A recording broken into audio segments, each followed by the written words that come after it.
Mesdames et messieurs, chers amis du bout des ondes, bonjour et bienvenue dans votre émission Icône.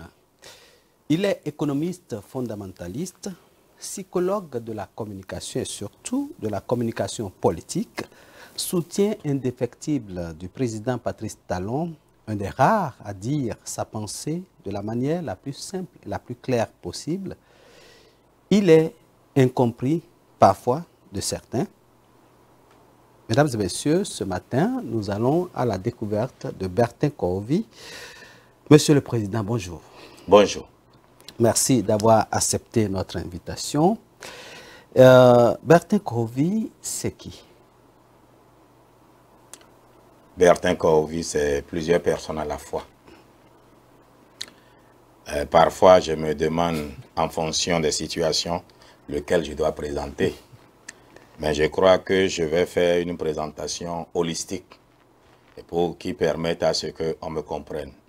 Je suis né un 8 novembre 1970 au marché, et ce qui fait que j'ai toujours du monde autour de moi. Ma mère est allée au marché et moi j'étais pressé de sortir. Et les femmes ont dû l'entourer pour que, avec leur pagne, et voilà. Et je ne suis pas de ces enfants-là qui vont souffrir leur moment de sortir. Je suis sorti en courant. Et c'était où? Oh, ça, je tiens à garder une part de mystère. Parce que quand on vous connaît totalement, vous n'êtes plus un mystère. C'est pour ça d'ailleurs que le nom de Dieu n'est pas connu. Même dans l'islam, hein, les 99 noms de Dieu qu'on dit, ce sont des attributs. Dans le christianisme, dans la Bible, le nom de Dieu n'est pas connu parce que ce dont vous connaissez le nom est défini. Et ce qui est défini n'est plus un mystère. Or, je veux être un mystère. Je suis né au Bénin, ça c'est sûr. Je parle 9 langues au Bénin, et couramment. Mais ma langue préférée, c'est le bariba et aussi le nago, mais le tchabé, je veux dire. Et le tchabé que j'ai appris à Yaoui à l'époque. Mon père était enseignant, ma mère ménagère. Et je suis un homme qui a un penchant à la spiritualité. Ce n'est pas les pratiques, mais je suis un homme de foi. Au point où parfois, ça peut paraître utopique. Parce que père à son âme, mon feu père, quand je lui parlais de certaines choses, il me dit, mais attends, tu l'as déjà ou bien c'est ton histoire de... Tu proclames ce que tu n'as pas là. Non, je vais être sûr que tu l'as. Parce que moi, ce que je n'ai pas encore, j'en parle comme si je l'avais déjà dans la main. Et curieusement, ça finit de marcher. J'ai fait des études de comptabilité, finance. Mais avant d'arriver là, les études primaires, ça a commencé. Oh, ben, mes études primaires ont commencé justement à Yaoui. Et Yaoui, après Yaoui, Savait Bagou, dans Gorgounou. Et Gorgounou, Banquerou. Et à quelques kilomètres de Parakou. Après, j'ai fait le lycée Mathieu Bouquet. Le lycée Mathieu Bouquet. Mais il y a une histoire quand même que je voudrais vous raconter ici. J'ai fait en 82 un songe. Bon, je ne sais pas si c'est parce que je voyais les photos de Rollins sur les trucs de chewing-gum à l'époque, bien entrés. Et je suis allé voir mon enseignant, mon maître de CM2, Maître Aruna, j'espère qu'il est toujours vivant. Et je lui ai dit, mais maître, comment on fait pour devenir président? En 82, j'étais au CM2. Il me dit, ah, ici, pour être président, il faut faire un coup d'État. Je dis, ah bon? Et comment on fait un coup d'État? Il dit, il faut être militaire. Alors, j'ai dit, mais comment il peut être militaire? Il dit, il faut être premier, ou parmi les 3 premiers au CFEB à l'époque, et tu iras à Bemereke. Ben alors, quand j'ai entendu, je suis allé voir maintenant le bokono de mon père à l'époque, Dazogo de maintenant. Et lui a dit, il m'a regardé, ah bon, et mais pourquoi ça? Il dit, je vais être premier au CFEB. Mais pourquoi? Je dis, mais je vais être président. Et on m'a dit, il faut être militaire. On était en 82, j'avais 12 ans. Effectivement, j'avais un coq bien gros que je ne voulais pas qu'on tue. Il a exigé que ce soit ce coq-là qu'on lui donne. Je lui ai amené le coq. Et il m'a dit qu'il me faisait un savon. Qu'il fallait se laver 3 fois par jour. Bon, à l'époque, j'avais quand même un défaut. Je n'aimais pas me laver. Et chacun a ses défauts. Je n'aimais pas l'eau. Donc, ce monsieur me dit qu'il faut se laver 3 fois par jour. Et prononcer une parole. Loko niwe. Niwe yebinamo. Bon, ça n'a rien de particulier. Hein. Je n'ai rien mangé. Loko niwe, niwe binamo. Atinkle de Paul, le coin numéro. Bégbe avant mon dieu, avant de bonne so. Akema kamarino ki ake niwe na ke. Zonochi, bon, oui, si vonochi a zochirote. Gankwa wanko biaime. Donc, c'est, enfin, je suis l'Iroko. Tu sublimes ton âme, quoi. Mais quand j'ai fini de faire la psychologie, j'ai compris que c'était de la programmation neurolinguistique, c'est pas autre chose. Avant l'heure. Donc, j'ai commencé par la maison, enfin, pleurer presque pour qu'on me puise l'eau pour me laver. Ma mère dit, mais ça ne lui ressemble pas, qu'est-ce qui arrive à mon garçon? Et en temps, ils s'en vont voir le Bokono, puisque le Bokono est mon ami, et je le servais. Et il dit, mais non, mais il est venu me voir, il dit, il veut que je lui fasse quelque chose pour être premier à l'examen. Alors qu'il travaille déjà bien en classe. Donc, comme il n'aime pas se laver, on lui dit, il ne veut pas écouter là. Je lui ai dit, il faut, j'ai profité de ça pour lui dire, il faut qu'il se lave 3 fois. Ah, ma mère a dit, mais ça a bien réussi. Toujours est-il que, je ne sais pas si c'est la chance ou quoi, mais j'ai été quand même parmi les 10 premiers au CFEB, et classé pour Bembereke, pour le Britannique. C'est ma mère qui s'est opposée, qui a dit à mon père, tu connais ton fils. Si jamais il va là-bas, là, ce qu'il a mis dans la tête, je crains qu'un jour on l'arrête pour tentative de coup d'État. Alors ce garçon, non, il ne fera pas l'armée. Je n'ai pas fait l'armée, je me suis retrouvé au lycée Mathieu Bouquet en 1983. Je me suis inscrit quand même au karaté. Et je ne peux pas être militaire, mais au moins je voulais apprendre à me défendre. Donc j'ai fait le lycée Mathieu Bouquet. Après, dans les années 88, une certaine Ouangwa Thérèse, et on recevait des documents, nous on ne voyait pas la gravité, qu'il fallait partager entre nous, grève et autres et tout. J'étais parmi les élèves travailleurs mais turbulents. Et donc ça, j'ai vite accepté. Et après, on m'a arrêté. J'ai fait quelques 3 mois au camp de Parakou. Et mon père avait... Bon, ce n'est pas vraiment directement la même famille, hein, mais on porte le même nom. Kouvi Gaston, qui était ami à mon père, qui est aussi Kouvi. Il a dû l'appeler, qui est intervenu. Et on m'a libéré. Et j'ai dû aller, on m'a renvoyé des écoles du Bénin. Je suis allé au Togo continuer mes cours. Et au Togo, j'ai fait mon bac au Togo, mon CAP comptable. Et ceux qui ont fait le Togo avec moi savent que j'ai été un élève brillant. Enfin, j'ai toujours été brillant de toute façon. Quand j'ai fini ça, je suis venu ici au Bénin. Bon, il y a un épisode dont je ne vais pas parler parce que ça ne fait pas plaisir à notre pays. Peut-être que je vais en parler. Quand je passais le CEP comptable, j'ai été le premier du Togo. Et Kako Robert, l'honorable Kako Robert, peut en parler puisqu'on était des camarades de classe. Premier du Togo. Et on a, les 3 premiers ont eu droit à une bourse. Mais moi, n'étant pas togolais, il fallait que je vienne au Bénin et obtenir... enfin, il y a un document que je devais avoir au ministère de l'Éducation et des Affaires étrangères. 3 mois après, les Togolais sont partis, j'étais toujours pas parti. C'est mon école qui se rapproche de l'administration togolaise qui dit, mais ils sont déjà partis. Et ils disent, mais non, mais notre élève est toujours ici. Le Bénin a envoyé quelqu'un d'autre à ma place. Ah ben, ça n'a pas changé. Ça vous permettra de comprendre par la suite pourquoi je mène parfois des luttes qui ne me concernent pas. Et donc, bon, et je remercie d'ailleurs Dieu de n'être pas parti parce que je serais allé au Canada. Peut-être que ce n'est pas mon chemin. Et j'ai fait finalement mon bac. Je suis revenu au Bénin, j'ai passé le concours de l'INE. À l'époque, c'était à Gbogba, Paul qui était directeur de l'INE. C'est nous qui avons quitté Père au Pierre pour le marché de Bougamé. On arrive, on passe le concours, on nous fait signer que nous sommes plus de 2000 candidats, mais on veut retenir seulement 20. Alors, au résultat, je n'ai pas mon nom. J'ai un ami à Kologan, Pierre, et s'il m'écoute, il doit se souvenir. On avait fait le Togo ensemble, c'est lui qui allait regarder, il dit, mais Kouvi, tu n'as pas ton nom. Je lui ai dit, c'est pas possible. S'il y a 1 là, ce sera moi. S'il y a 2, c'est moi. S'il y a 3, je suis le 3e.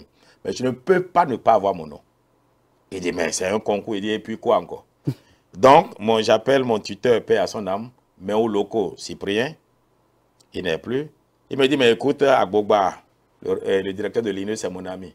Donc, il appelle pour dire, mais écoute, j'ai mon neveu qui dit, il ne peut pas ne pas réussir à votre concours. Il dit, mais c'est un concours. Il dit, mais il dit, il ne peut pas ne pas réussir. On arrive, lui me remet la fiche. Puisque pour lui, il s'appelle mon locaux. je suis son neveu, je dois m'appeler Méon Loko. Et je vois, je suis 15e. Je vois qu'on lui dit, ah, ça c'est mon nom. Il dit, mais Cyprien, mais tu m'as dit que c'est ton neveu, non? Il dit, oui, mais je n'ai pas dit qu'il porte mon nom. Donc, ça fait encore une autre injustice. Ce que l'État béninois a fait à l'époque.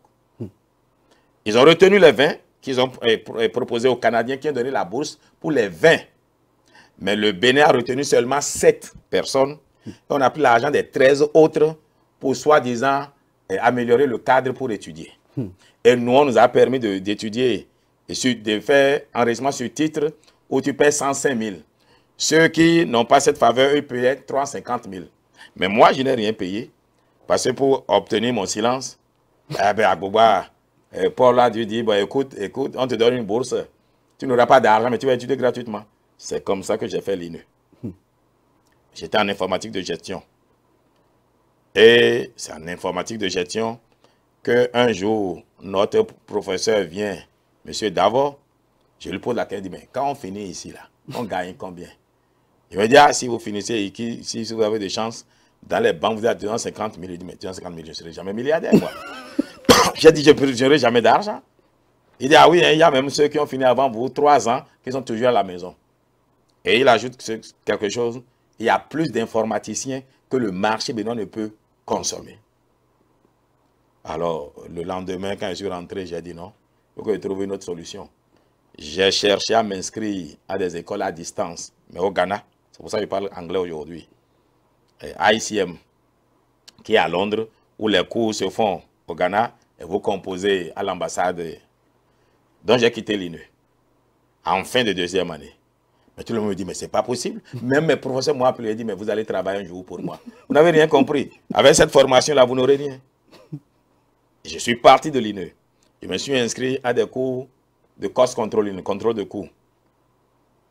Et c'est là où j'ai fini. J'étais en train de finir ça en 96, quand un 31 décembre, parce que je n'avais pas trop de moyens, mon tuteur s'est fâché, il m'a coupé les vivres.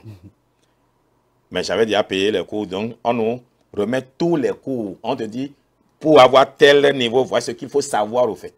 Et tu vas composer. Tu peux ne jamais venir faire les cours, mais tu as tout le matériel didactique pour apprendre toi-même, ce que je faisais.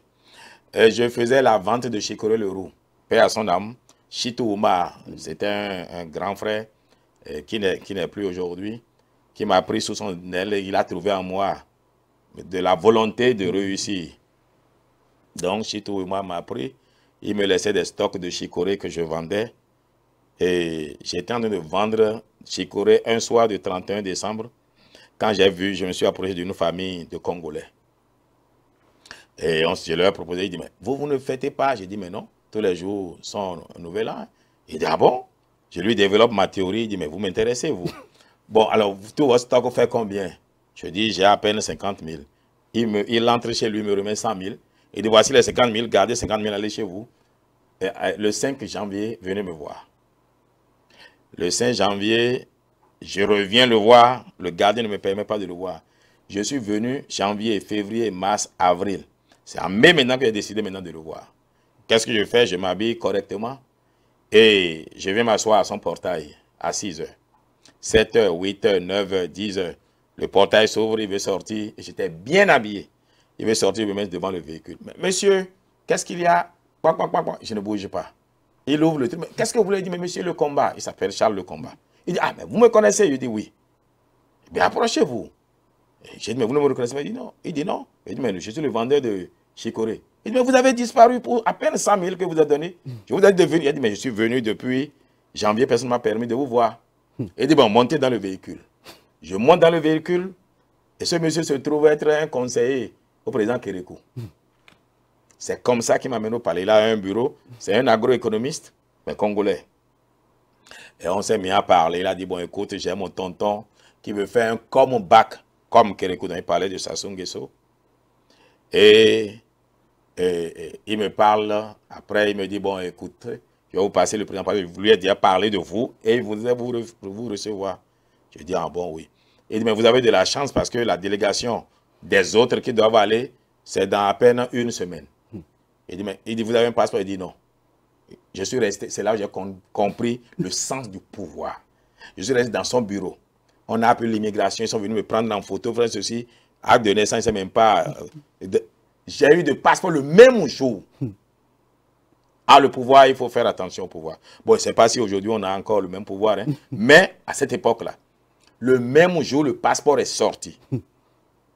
Et il a organisé mon voyage au Congo. J'arrive au Congo, mon rôle était, c'est-à-dire de donner le sens de l'entrepreneuriat aux jeunes. C'est ce que cherchait le président Sassou Nguesso. On était 20 qui ont été sélectionnés. J'étais l'un des plus jeunes. Je n'avais même pas encore soutenu dans mon truc de contrôle de coûts. Et on nous passe un test psychotechnique. Le président dit, vous tous, vous avez été retenus, hein, vous les 20, on nous passe plutôt de tests psychotechniques. Et ils retiennent nous 3, y compris moi. Il y a un qui a 36 ans, un qui a 32, et moi j'ai 26 ans. Et le président nous dit, allez choisir parmi vous le responsable et les autres seront ses adjoints. Le gars qui a 32 ans, on arrive seulement, il dit, bon, comme l'autre est notre grand frère, il sera notre leader, et nous, on sera ses adjoints. Il dit, mais non, moi, je suis votre petit frère, je suis votre leader, vous me... Ah, moi, j'ai le sens du pouvoir, moi. J'ai refusé. C'est monsieur, on va chez le président seulement. Blanc dit, vous avez choisi. Et il prend parole, et je sais que s'il parle là, je suis foutu. En même temps, je sursaute, il dit, président, j'ai eu une inspiration. Il dit, ah bon? Mais quelle inspiration? Il dit, non, vous êtes candidat. Je vais vous chanter l'hymne de la campagne et de la victoire. Il dit, en plus, j'ai un musicien. Il dit, alors, je vous écoute. Et moi, j'ai entonné un chant. Bon, évidemment, c'est de l'improvisation. Je me suis mis. Yawanyaro, Yawanyaro, Sassou Nguesso Yawanyaro, Sassou Nguesso Sanon Yawe, Kereku Kenon Banon Yawe, Shiraki Sanwe Banon Yawe, Yade Manyeri Banon Yawe, Umaru Bongo Banon Yawe, Peuple congolais non Yawe. Et il a sursauté, il dit c'est lui. Il dit, mais s'il peut déjà composer un chant pour ma victoire, ah ben, il peut me faire gagner une élection. Vous n'êtes pas ici pour autre chose, hein. Je vais gagner les élections, c'est tout. En réalité, je n'ai rien composé. Moi, j'ai grandi au village et j'avais mes chants, mes répertoires. J'ai juste pris une vieille chanson. Yawanyaro, Tumbari Yasanwe Yawanyaro. Bon, donc j'ai pris les et j'ai mis les mots. Je voudrais juste dire aux jeunes qui veulent réussir que souvent ce n'est pas le meilleur qui réussit. Tout est dans la communication. La communication participe à 70% de votre capacité à réussir que toute autre chose. C'est d'ailleurs ce qui fait que malheureusement parfois, ce sont les incapables qui se retrouvent en train de diriger. Je ne dis pas à nos dirigeants d'aujourd'hui, hein, mais très souvent, d'ailleurs même regardez notre Parlement, et tous ne sont pas représentatifs. Mais au moins eux, ils prennent l'initiative. Mais ceux qui ont doctorat en 6, les sachants même, ne veulent pas, ils disent non, c'est ça, je les ai à faire. Et comme dirait quelqu'un, j'ai fait de la marmaille. Et le président me choisit. Je ne savais même pas par où commencer. Parce que je vous dis, je ne savais pas par où commencer. J'ai dit, bon, écoutez, moi, mon rôle est de vous donner des tâches. J'étais comme le maître d'orchestre et c'est comme ça, à côté d'eux que j'ai appris. On commence à peine 2 mois, il y a guerre civile. Les 2 autres sont partis. Mais moi, j'ai regardé derrière, je n'ai personne derrière. Je dis, mais je préfère encore mourir ici au Congo. Et qu'on dise les morts en se cherchant que de revenir. J'ai refusé de rentrer. J'ai dit au président, je ne peux pas t'abandonner. Quand il faisait bon vivre, on était ensemble.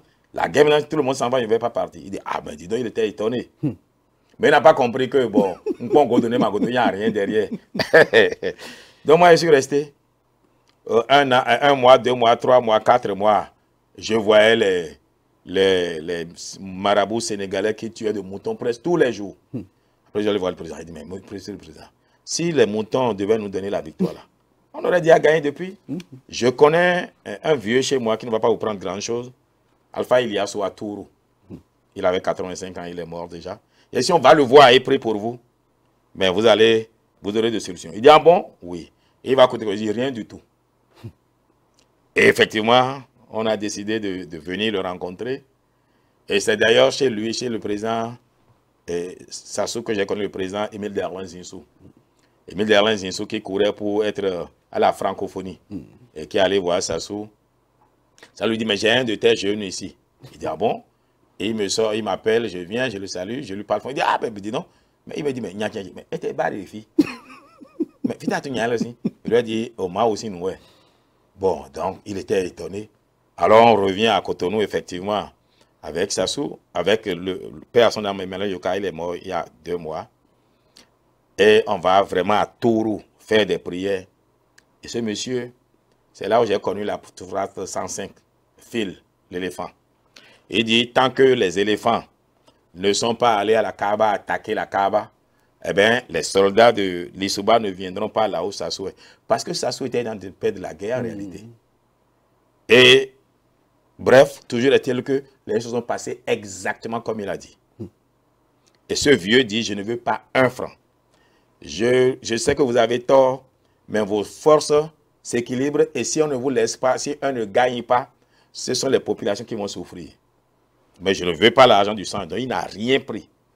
Ça nous a coûté à peine nos billets d'avion. Et moi, j'étais tellement énervé, je croyais qu'il allait prendre un peu d'argent et me donner, mais il a refusé, il a dit, il ne veut pas. Il ne veut pas d'argent, il a refusé. Je suis reparti. Et effectivement, le président Sassou, tel qu'il a dit, jour pour jour, seconde pour seconde, les choses sont passées exactement comme il a dit. Et Sassou a eu sa victoire. Et après, bon, moi, je suis rentré m'occuper de choses. Je suis allé faire campagne de WAD. Après, j'ai fait Compaoré. Et j'ai fait Yadema. Je suis revenu faire la campagne d'Adrien Ongbedi, dont j'étais le communicateur principal en 2005. Et Victor Tokpanou et Joseph Tamayo n'ont pas oublié comment ils les ai malmenés dans un débat contradictoire en 2006, début 2006. Après ça, je suis allé m'occuper de Hama Amadou, paix à son âme, Bozizé, après Obiangema Mbazogo, etc. Maintenant, je voudrais quand vous dites comment j'en suis venu à la psychologie de la communication. C'est vrai, dans nos cours à l'université, je vois nombreux appeler une matière psychologie de la communication et je ris. Parce que quand je vois leurs cours, ce sont juste quelques brides. La psychologie de la communication, c'est 60% les croyances, les religions et 40% psychologie générale. Parce qu'en réalité, pour parler et que quelqu'un vous comprenne, vous devez chercher en quoi il croit. Il faut attacher votre parole à ce à quoi il croit. Si c'est un catholique, il ne faut pas aller lui parler de lion de la tribu de Judas. Pas, ça, c'est les évangéliques. Si c'est un catholique, c'est la Vierge Marie. Marie qui dénoue les nœuds. Et maman chérie. Voilà. Si c'est un évangélique, c'est lion de la tribu de Judas. Et les AG 2:8, l'argent lui appartient, enfin, l'évangile de la prospérité. Si c'est un témoin de Jéhovah, n'appelez surtout pas Dieu, Dieu. Il faut dire Jéhovah. Si vous avez affaire à quelqu'un dans la tradition, il faudrait être en train de dire Père Evio Soton, Père Gouton, Père Noumé-Séleton. Il est content. Quand vous avez affaire à un musulman, il faut que votre discours soit teinté de Aouzubillah, Mina Shaitani Rajim, Alhamdulillah Rabbil Alamin, Al-Fat. Bref, il faut lui prendre des brides de ce qu'il sait. Et ça éveille en lui l'attention et vous pouvez dire le reste. C'est pour ça que je me méfie souvent des discours religieux. Quand quelqu'un me fait un discours et c'est teinté de beaucoup de paroles religieuses, je fais attention, je me demande est-ce qu'il est sincère ou pas. Parce que c'est une technique que nous utilisons. Donc, je me connais honnêtement dans les religions endogènes, c'est le même principe, hein, quel que soit le pays. Le nom peut changer, mais c'est la même chose. C'est de l'animisme. Et ça, le même principe. Et l'islam, je connaissais l'islam dans son principe. Et le christianisme aussi. Mais bon, je n'étais pas vraiment religieux. Jusqu'à ce que des événements de la vie m'amènent à comprendre que l'esprit humain est limité. Sinon, j'avais toujours cru que nous pouvons obtenir de nous-mêmes ce que nous proclamons. Mais aujourd'hui, non. J'ai compris, et par des expériences, que le tout n'est pas dans... On a proclamé, et Dieu a répondu, non. Il y a une part d'incertitude qui ne dépend pas de nous. Alors, lorsqu'on écoute ce parcours assez riche auprès des décideurs de l'Afrique, on est tenté de vous demander, parce que là, il y a un épisode que peut-être vous avez omis, c'est cette retraite. Cette retraite que vous Ah bon, avez... qui vous a dit ça là? Kambelaye. Alors, parlez-nous un peu de cet aspect. Pourquoi avoir décidé à un moment donné de couper le pont, de faire une retraite et de revenir? Bon, j'avoue que je ne me l'explique pas, mais toujours est-il que j'étais confronté à une situation familiale et pour une fois, j'ai pris la Bible et j'ai dit, mais puisque pour moi, de par ma formation, et Bible, Coran et Vaudou, je ne croyais pas. Eh bien, bon, je m'en sers juste pour étayer mon discours, mais je ne crois pas autre mesure. Je crois en l'homme. Du reste, je croyais en l'homme. Je prends la Bible, je dis, mais s'il y a vraiment un Dieu ici, je veux que tu me parles. Qu'est-ce que je dois faire? Je vous dis, le soir, je me couche et j'entends nommément une voix me dire, viens au-devant de moi, je vais t'enseigner mes voies, ne sors plus. Je l'ai tellement vécu dans... J'étais convaincu d'avoir entendu ça, qu'il n'y a pas de photo, quoi. Et j'ai dit, bon, alors je ne sors plus. Je crois que ça allait durer 3 jours, 3 mois, ça a duré 30 mois. Et au Bénin, je peux vous montrer des enfants qui sont nés par mes prières. Je peux vous montrer, il y a une jeune fille, si aujourd'hui elle me suit, elle doit avoir déjà quand même beaucoup d'années, peut-être 30, elle avait 17 ans à l'époque, en 2011. Elle avait 17 ans et elle avait un caillot de sang qui était dans son cœur. L'hôpital a tout fait. Ils n'ont pas pu, il fallait lui faire une opération, ils n'ont pas les moyens. Ses pieds étaient devenus tellement gros à cause de l'eau et le sang qui ne coulait pas. Et Akigbe, c'est un ami, il va se reconnaître, qui m'a appelé, dit, président, il y a telle personne qui est malade, il faut l'aider. J'ai dit non, ça ne m'intéresse pas. Je me suis couché, j'entends, mais toi, je veille sur ta vie et toi, tu ne peux pas. Donc j'ai dit, amenez la fille. Au bout d'1 mois, elle était guérie. L'hôpital même n'en revenait pas. Attention, ce n'est pas pour que les gens viennent m'amener des malades. Cette vie-là ne m'intéressait plus et ne m'intéresse pas. Donc nous avons prié, j'ai consacré de l'eau qu'elle a commencé par boire. Et au bout d'1 mois, curieusement, elle est guérie. Par la grâce de Dieu. Mais ce qui ne me plaisait pas dans la chose, c'est que j'avais fortement le devoir de ne pas prendre 1 franc. Mais je vais manger comment? Donc je me suis dit, mais ça, c'est moi. Et tout le monde rencontre un esprit qui l'enrichit. Moi, le mien, avait m'appauvri. Akova. Valère Glélé et Awanvoy Bla et Augustin vous diront autre chose, un autre exemple. J'étais dans ma retraite quand j'ai vu, j'ai eu une image de UPIB qui devenait grand. Et je connaissais déjà Awanvoy Bla, puis on a été communicant chez Adrien Ngbeji. Je l'ai fait appeler pour dire, toi tu dois connaître Valère Glélé, je veux le voir. Parce que le Seigneur m'a dit qu'il va m'utiliser pour l'aider à agrandir son université. Il n'y a pas du tout cru. Et finalement, l'autre m'a amené chez lui. On a parlé, il dit, oh, écoutez, moi je suis, bon, Valère Glélé comme ça, hein, je suis parmi les 7 dirigeants de l'église de Grand Céleste. S'il y avait une prophétie comme ça, on se serait sorti dans notre église. Bon, on était le 16 novembre 2010. Et je lui ai dit, dans 2 ans, jour pour jour, on sera en train d'inaugurer cette université-là, et ce serait l'œuvre de Dieu à travers moi. Il a ri fatigué. Et effectivement, 2 ans, jour pour jour, on l'a inauguré ensemble. Avant, il était là, et je leur ai rappelé. J'ai dit, selon ce que l'Éternel a dit par la bouche de Kouroui. Nous sommes le 16. Donc, bref, oui, Dieu m'a mis à l'épreuve. Et après, bon, ce n'est pas de la désobéissance, mais cette vie-là ne m'intéresse pas réellement. Elle ne m'intéresse pas parce que j'ai eu des problèmes. Tu pries quelqu'un guéri, on dit, tu as un fétiche quelque part. Et Dieu même dit, tu ne dois rien demander, mais si on te donne, les gens ne se souviennent jamais de venir même te nourrir. Alors je me suis dit, mais si tu dois suivre ce Dieu-là, je vais mourir de faim. Donc oui, j'ai mis fin à ça. Il y a Théodule Ronsa, que j'avais appelé. Dieu m'a dit, il faudrait que quelqu'un voit ta condition aujourd'hui pour demain pouvoir en parler. Je l'ai fait venir. J'ai dit, c'est toi qui parles de au-delà du réel.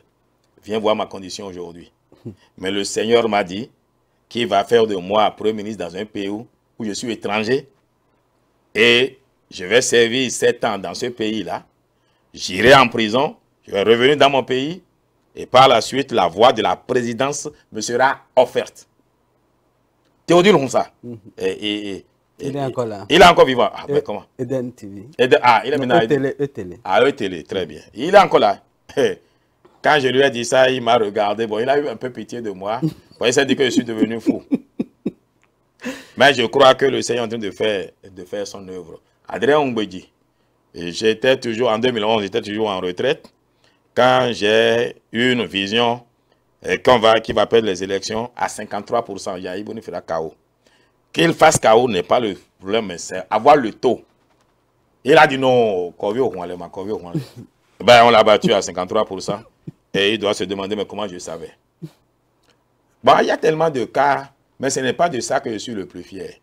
Ce dont je suis fier, c'est que Dieu m'est contraint à croire en lui.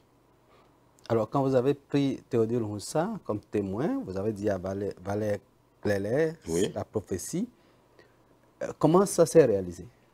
Comment vous vous retrouvez chez Sassou Nguesso? Ah, d'accord. Bon, alors non, c'est même pas si Sassou Nguesso, c'est chez Obiang. Obiang, oui. La voix me dit, prends l'avion, va en Guinée équatoriale.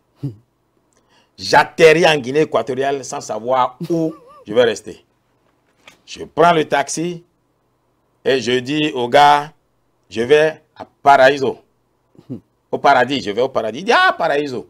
Je ne savais même pas qu'il y avait un hôtel, enfin, un quartier qui s'appelait Paraíso. Mais la voix du Bénin m'a dit, va, tu iras, arrivé là-bas, tu dis que tu vas au paradis.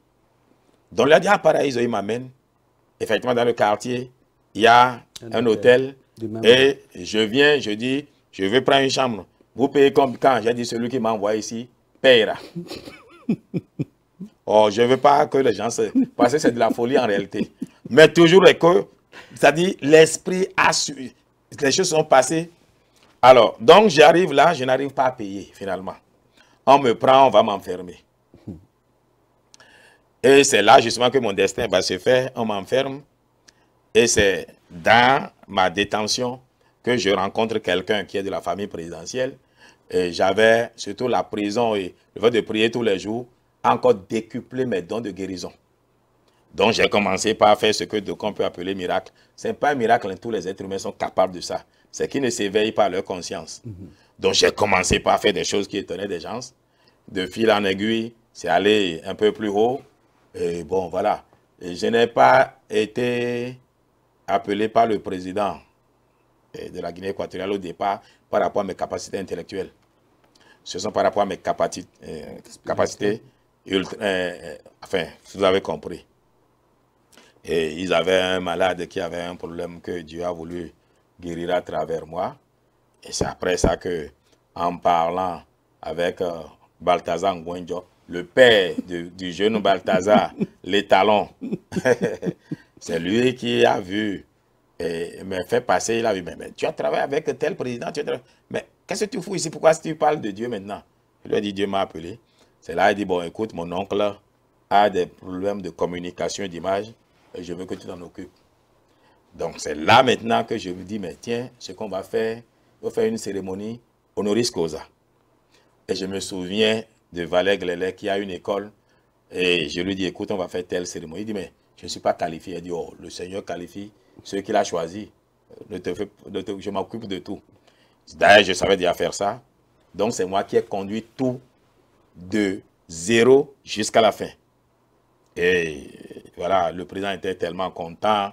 Ce que je n'avais pas prévu, on a utilisé aussi l'aura du professeur Agassi. Et paix à son âme. Et on a fait une très belle cérémonie, avec de belles tenues, un beau discours. Voilà comment ça s'est fait. Et c'est là où le président, maintenant, à l'issue de ça, décide d'agrandir l'université. Et ce que le Seigneur a dit a fini par se réaliser, eh bien, comme un miracle. Mathurin de Chacus était là, il a suivi la cérémonie. La plupart d'un certain nombre de journalistes ont été invités. Il y avait Titus Folly, bon, un certain nombre de... L'autre qui était Dossa, il est au Parlement maintenant, il était là. Voilà un peu. Donc, il y a quelqu'un qui nous guide. Dans l'islam, on parle de Al-Qadr, le destin au fait. La sourate 97, les choses sont écrites à l'avance. Mais attention, comme dit Saint Augustin dans le catholicisme, il faut prier comme si tout dépend de Dieu et travailler comme si tout dépendait de vous. C'est le même principe dans l'islam. Ce n'est pas parce qu'on dit que c'est déjà préétabli que vous n'avez pas de responsabilité. Pourquoi on vous dit que c'est préétabli? C'est que vous devez faire tous les efforts. Maintenant, si vous échouez, vous devez savoir que ce n'était pas écrit. C'est-à-dire, ce n'était pas votre destin. C'était pas votre destin. Le destin, la destinée ou bien le destin n'est pas de rester couché et de dire, oh là, on tiché. Non, ben quoi. Donc, c'est pas comme ça. Alors, lorsqu'on prend Bertin Kovi, vous avez fait tout ça et après, on vous voit candidat aux élections présidentielles. Nous étions en 2016. Oui. Comment ça se fait que finalement vous décidez d'aller en politique? Bon, alors moi, à 12 ans, j'étais déjà convaincu qu'il fallait que je sois militaire pour devenir président. En 1994, cela est encore né. Et c'est au président Soglo que je le dois un tout petit peu. Il est revenu de Dakar annonçant la dévaluation avec ce que je vais appeler une désinvolture. Je ne voyais pas manifester la souffrance que cela allait entraîner. Et j'ai dit à mes camarades de classe de l'INE et que moi, j'ai décidé d'être président pour que un fils de pauvre, quelqu'un qui n'a jamais souffert, soit là afin de comprendre ce que ressent le pauvre au fait. Donc l'ambition est née là. Et ma quête spirituelle aussi m'a amené à Nianté, puisque c'est le jour des vérités. Ah, mais je suis allé voir un monsieur à Nianté, en allant vers Ouida, il regarde mon destin, il me dit, oui, tu as toutes les chances. En tout cas, tu as le chef dans ton aura. Est-ce que tu le seras? Ça dépend de toi. J'ai dit, d'accord. Et lui de me dire, mais dans 2 ans, tu vas rencontrer un chef d'État qui va t'ouvrir la voie. Effectivement, dans 2 ans, 1994, 1996, je me retrouve avec Sassou. Donc, c'est là que la conviction de me préparer à être président s'est vraiment renforcée. Et le président Zinsou, je lui dois beaucoup. C'est lui qui m'a dit qu'il faut initier aux langues nationales. Parce que le drame béninois, c'est que nous sommes un pays foncièrement régionaliste. Il faut que le chef, qui sera un bon, puisse être l'homme de tout le monde à la fois. Apprends au moins 2 langues du Nord, 2 langues du Sud. Bon, j'en suis à 9 aujourd'hui. J'ai effectivement une capacité d'apprendre facilement une langue. Je ne sais pas d'où ça me vient, mais je peux répéter facilement. Et je n'ai pas honte de me tromper et qu'on me corrige. Pour moi, la langue, sa finalité, c'est pour communiquer. Je ne suis pas là pour parler l'imparfait du subjonctif, concordant de temps. Ce n'est pas le plus important pour moi, mais c'est de pouvoir échanger. Ce qui fait qu'aujourd'hui, je parle espagnol, français, anglais. Et là, couramment, j'ai la langue nationale. Je me débrouille dans ces langues-là. Voilà. Donc, l'ambition politique est née là. Alors, après mon passage dans la spiritualité, je dirais la période, quand j'ai commencé par aider l'université Obiang Bazogo, tout en travaillant avec le président Obiang qui m'a occupé de son image, c'est Valère Glélé qui m'a dit, mais Kovi, quand je t'avais vu, tu m'avais dit, Dieu t'avait dit qu'il fallait que tu seras président un jour. Et je commence par te croire en toi. Il dit, faut pas croire en tout ce qu'on dit. Il dit, non, je veux que tu sois candidat. Il dit, si c'est la volonté de Dieu, il va m'inspirer moi-même. Je voudrais dire aux gens, évitez les prophètes qui viennent vous dire, Dieu m'a dit. Il faut demander toujours que si Dieu lui a dit là, qu'il te parle aussi. Donc j'ai eu la conviction qu'il fallait effectivement que je me présente en 2016 pour jeter mon seau dans le puits pour voir sa profondeur.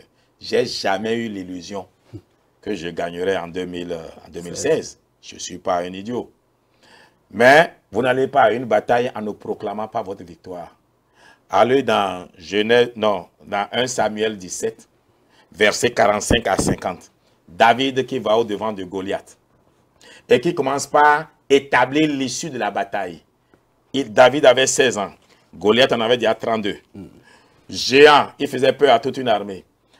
David vient, il n'a que 4 pieds et 5 pieds avec sa lance. Il dit, tu viens au-devant de moi avec l'épée et tu ici. Et moi, je viens au-devant de toi au nom de l'Éternel, le Dieu d'Israël que tu as insulté. Si votre Dieu s'appelle Revioso, allez à la bataille au nom de Revioso. S'il est vraiment Dieu, il va vous servir à quelque chose. Si vous croyez que votre Dieu s'appelle Allah, allez à la bataille en mettant Allah devant. C'est ce que David nous enseigne. Il est allé au-devant de Goliath en s'armant du monde spirituel, de la force spirituelle. Et si vous lisez 1 Samuel 17, versets 45 à 50, vous verrez la programmation de l'issue de la bataille qu'il a faite. Et puis, on dit dans Isaïe 55, verset 11, « Ma parole ne me revient pas sans avoir accompli son dessein. Sa parole ne lui est pas revenue en vain. » Et comment il s'appelle? Goliath, c'est un... Non, ne savez pas ce qui a perdu Goliath. C'est la position du soleil. Le soleil a ébloui le visage et il n'a pas bien vu. Et la pierre qui l'évitait, eh bien, lui est venue au front, il est tombé avec son épée. David l'a tué. Mais qu'est-ce qui a permis ça? David a élevé le combat au niveau spirituel pendant que Goliath comptait encore sur son épée. Donc voilà, moi, je prends tout sur le plan spirituel. Donc je savais, je me suis dit, il fallait que j'essaye. Je ne vais pas gagner, mais au moins on me connaîtra.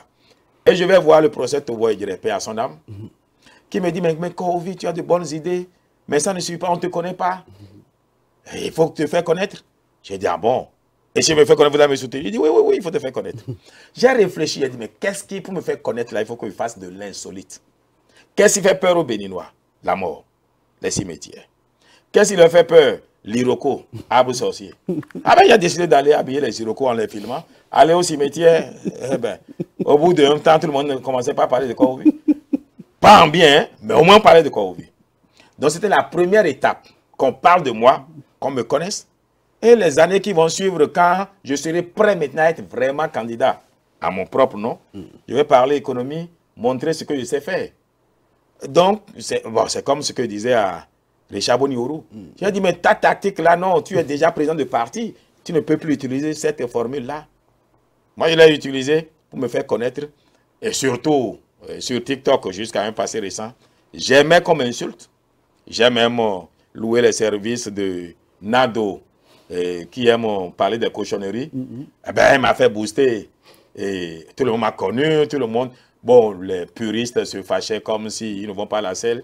J'ai ri fatigué. Mais moi, j'avais besoin de travailler l'image. Tu sais, si vous voulez qu'on vous connaisse, il faut créer la polémique. Voilà ce que j'ai fait. Alors aujourd'hui, vous étiez allé aux élections en 2016 tout en essayant un dispositif, ça n'a pas marché. Vous avez pris du recul, mais vous revenez de plus belle dans le second mandat de Patrice Talon. Oui, en 2016, je savais bien que ça ne marcherait pas. Ça là, ce n'est pas... Pourtant, j'ai été 13e sur 33. J'ai battu beaucoup d'anciens présidents, enfin ministres de Yaïbouni. Je n'ai pas partagé l'argent aux gens, je n'avais qu'un discours, mais j'ai eu 11 000 voix. Bon, ce n'est pas pour me moquer de Daniel, il avait difficilement 2 000 voix. Il était 28e sur 33. Pour vous dire, oui, le discours a fait son effet. Je m'étais dit déjà que, bon, avec le système partisan, on ne devient pas président ou bien candidat parce qu'on veut, mais parce qu'un mouvement vous a porté. J'ai tout fait pour que le président Patrice Talon continue parce que j'ai compris sa dynamique. Et je sais qu'il faut que la chenille qu'il crée aujourd'hui, qui nous déplaît à cause de sa rigueur, se transforme en papillon. Sinon, ça aurait été un gâchis.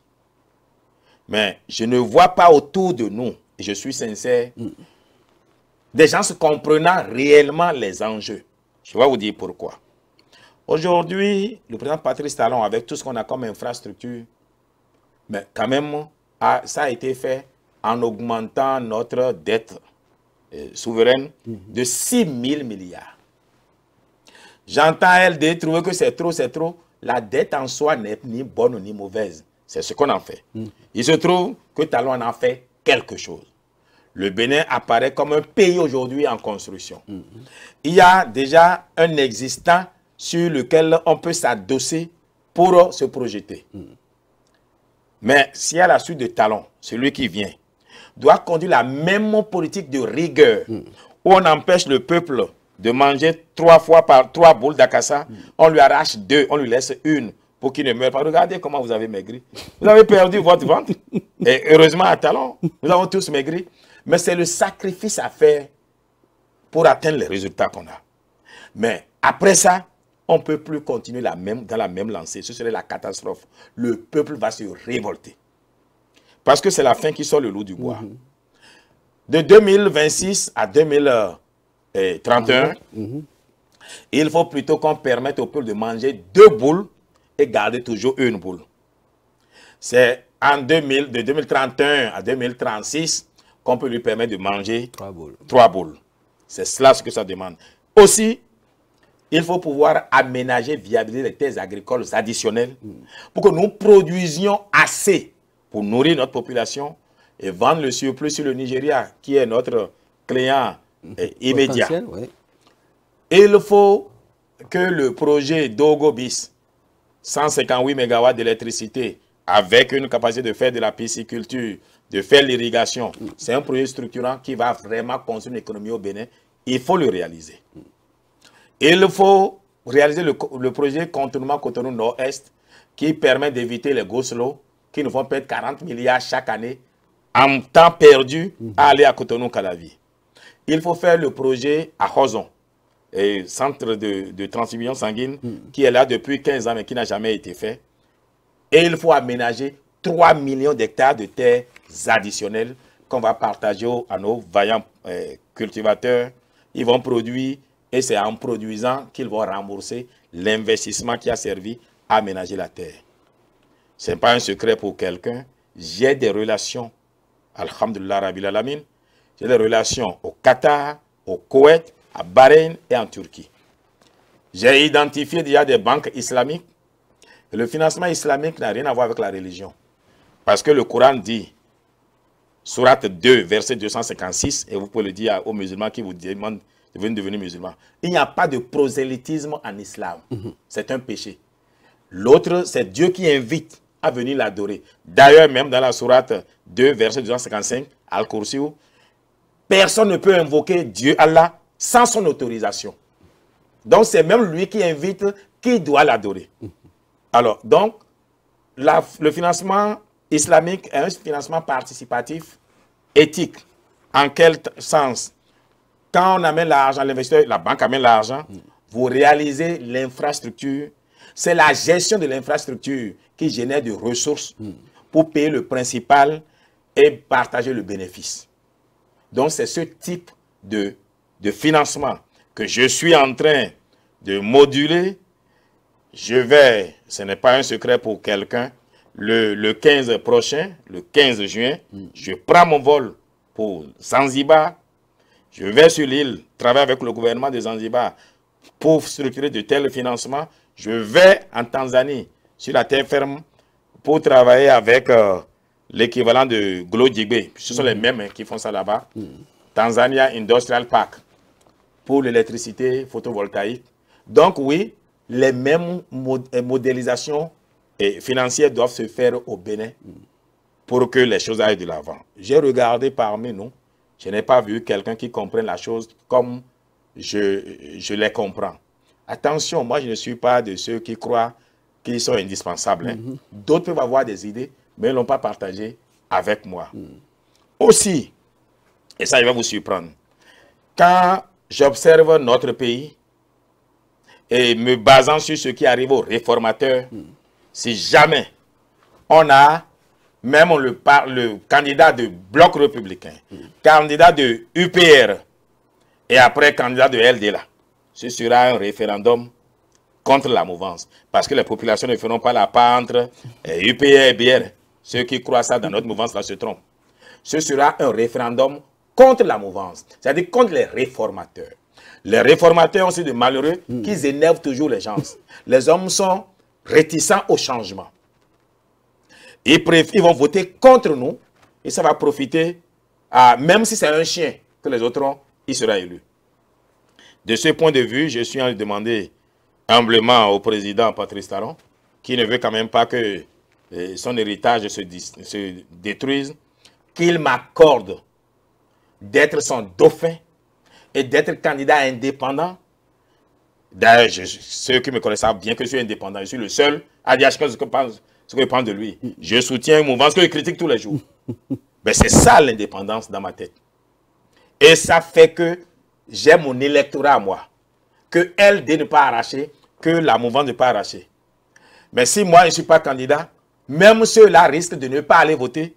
On va se retrouver dans la situation de 2023 où 62% des Béninois ne sont pas allés voter. Et ce qu'il faut craindre pour la mouvance présidentielle, et que cela soit écrit, ne venez pas dire que je ne vous ai pas averti, c'est que les 62% n'aillent pas voter et les 38% qui avaient voté la dernière fois, qui sont ceux qui, qui ont de comportement politique, mais aillent voter un référendum contre nous. On fait comment?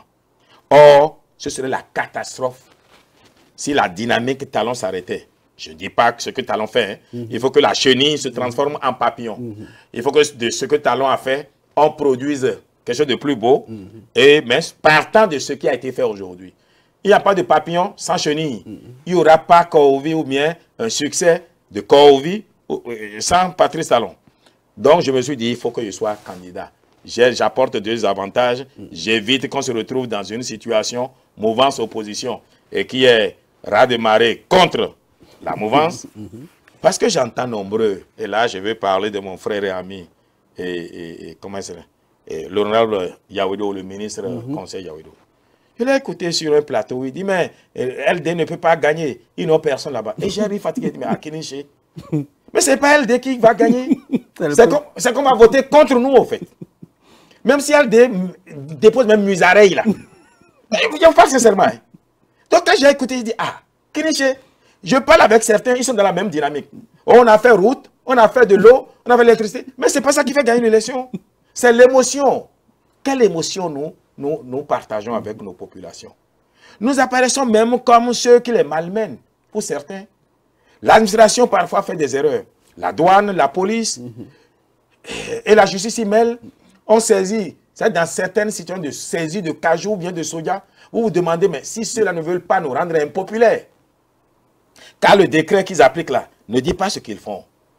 Nous avons déjà, et je voudrais saluer honnêtement, la DG douane et le DG police républicaine.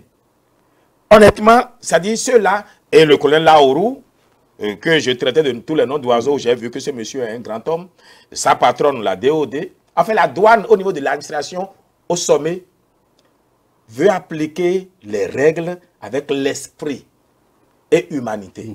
Mais ceux qui sont à la base, parfois ne comprennent même pas les tests qu'ils appliquent. Et ça crée beaucoup de malheur. Donc oui, je suis candidat au Dauphinat de Patrice Talon. Et j'ai demandé, j'ai même loué, si vous voulez, votre église aussi peut s'y mettre. Hein? J'ai loué les services des églises, des mosquées. Des couvents. Des couvents pour être en train d'appeler le nom d'ABT et Talon pour que, s'ils boivent l'eau leur dise, donner de parrainage à Korovi. Ils boivent ils mangent ce que le feu a préparé là. Korovi. Le lit leur dise, permettez à Korovi. Ben quoi. Si je ne le dis pas, ce serait les envoûter. Ici, je leur dis pour qu'ils sachent que je prie Dieu tous les jours et que je trouve faveur à leurs yeux, qu'ils comprennent ce que je leur dis. Mais je voudrais dire ceci. Si malgré tout ça, ce n'est pas dans mon destin, ils m'accorderont pas ce que je demande. Et quiconque Talon aura choisi sera mon candidat. Mais je ne veux pas être un prophète de malheur, il va perdre. Voilà. Cet entretien tire à sa fin. On est tous pantois à vous écouter. Cette entrevue tire à sa fin, votre mot de fin. Déjà. Alors, je demande juste que tous les musulmans prient pour moi pour qu'en 2026, la Kaaba m'invite à faire la Mecque. Je demande qu'ils prient pour moi, parce que je me connais, hein, pour que la guidance de Dieu, la guidée de Dieu, me prenne et que je ne change pas. Parce que je veux mourir en musulman. J'ai trouvé dans l'islam une beauté dans l'unicité de Dieu et ce que je cherchais. je connais la Bible par cœur. Et la Bible a des phases, au fait. Et même un bon chrétien arrivé à un niveau donné ne parlera que de l'unicité de Dieu en réalité. Mais avec l'islam, c'est plus simple. Et c'est un seul livre, un seul auteur. Et cela m'est un peu plus facile. Je ne demande pas aux chrétiens de devenir musulmans. Hein, mais j'ai découvert une relation avec l'islam qui me passionne. Et si j'ai une prière à demander, ce n'est pas la prière pour être président. Dieu s'en chargera s'il doit l'être. Mais la prière pour être un bon musulman. Merci. Mesdames et messieurs, ce sera donc tout pour ce numéro de votre émission Icône avec Bertin Corvi. On a du plaisir à l'écouter. On espère que vous ne vous êtes pas ennuyé pendant tout ce temps. 52 minutes pour découvrir l'homme. Merci à chacun et à tous. Gardez donc votre position d'écoute. Sur Speedline, le meilleur reste à venir. Merci, Président. Ben, c'est moi qui vous remercie.